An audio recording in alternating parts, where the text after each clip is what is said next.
গণঅভ্যুত্থানে হামলায় জড়িত ঢাকা বিশ্ববিদ্যালয়ের ১২৮ শিক্ষার্থী ও চট্টগ্রাম প্রকৌশল বিশ্ববিদ্যালয়ের ১৯ শিক্ষার্থীকে সাময়িক বহিষ্কার করা হয়েছে। ছাত্র জনতার গণঅভ্যুত্থানে ১৫ জুলাই থেকে ৫ আগস্ট পর্যন্ত আন্দোলনকারীদের উপর হামলায় জড়িত ঢাবির ১২৮ জন শিক্ষার্থীকে সাময়িক বহিষ্কারের সিদ্ধান্ত নিয়েছে সিন্ডিকেট।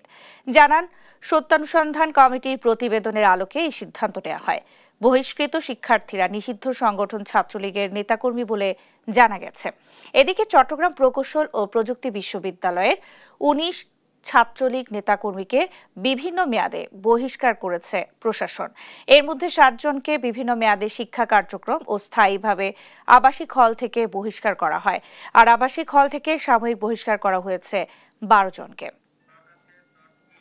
সিন্ডিকেটে এটা কনফার্ম না, আমি একটু আলোচনা হয়েছে, বিষয়টা আলোচনায় এসেছিল, আচ্ছা। বেশ বিস্তারিত আলোচনায় হয়েছে এটা।